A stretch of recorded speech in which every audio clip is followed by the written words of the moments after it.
and my hands was shaking, and the earth was quaking. And then I remembered I was just sitting on my bike. That's the Dinah for you. Hey, you guys ever been in a natural disaster? Have you? Come on. What's up, Bob? Chopper Fett, you guys seen a tornado? I don't want to know. I do want to know. Everybody's okay. Who's been through a natural disaster here? Raise your hand.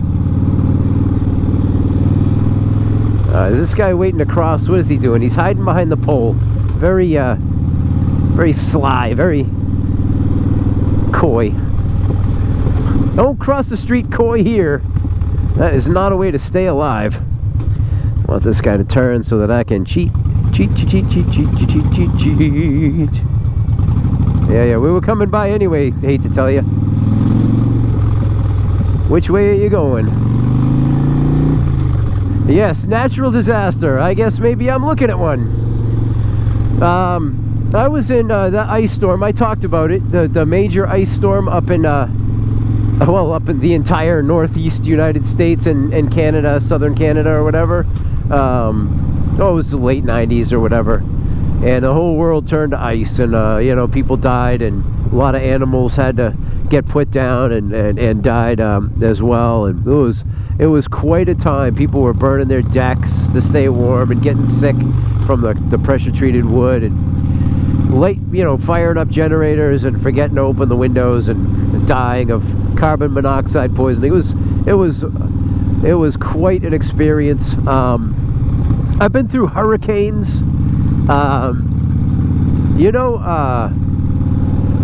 God's looking out or whatever. I haven't been blown away yet in a hurricane. You know, some of them have been scarier than others, but we live,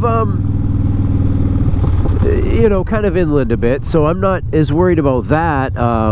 We've certainly been without power for a while. I was in one hurricane living in Quincy, right by Wollaston Beach there, and I went down. I was still living rough, and so I got good and happy and went down to the beach, and the howling wind and driving rain, and there was a seal that had I don't know if it had just kind of drowned in the surf. Everything was just rough, and I wasn't sure if it was alive or dead, but another crazy person came by walking his dog, or he's like flying his dog like a kite, and he said the dog was sniffing at it. It was dead. So I went over and I touched it, and just to see what it would feel like. It was a really solid body and really dense fur, like really thick fur, and I got this mournful wave of emotion washed over me, because he looked fresh. I mean, he was fresh. And man, I'll tell you what, there's a slingshot for you. That's cool. And so that was interesting. Seeing those little inflatable swimming pools blow down the street and stuff. When I was in Indianapolis for a youth conference, there was a massive storm, and lightning was pounding the skyscraper across the street from ours.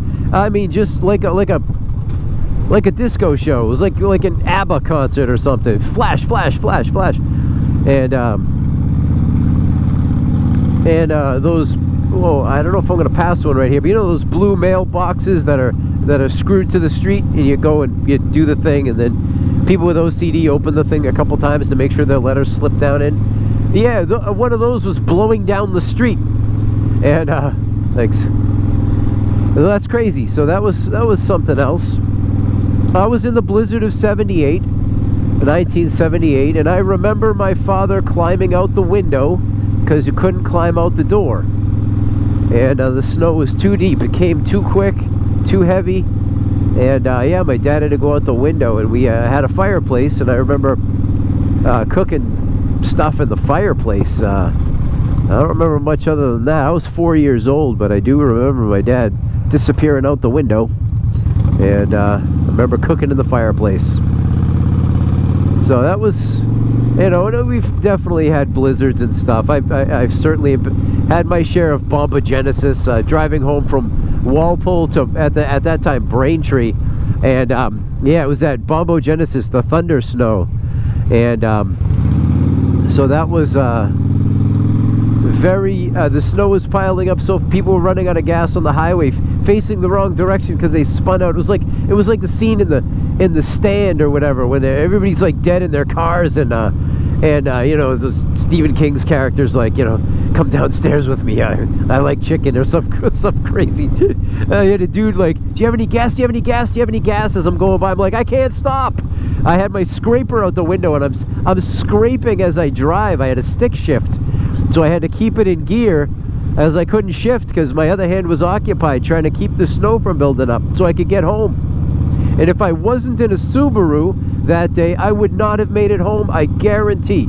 If I was still in the Neon or the Camry or the car I own now, I would not have made it home. And I said, I'll never live without another Subaru. And then, of course, I haven't had a Subaru since. They cost money, as it turns out. So that was the end of my Subaru days. But yeah, it's just a few of the natural disasters and whatever. Hey, buddy. You're all right. Don't worry. It's okay. Don't be embarrassed. No harm, no foul. All right, guys. Matt the Greeter.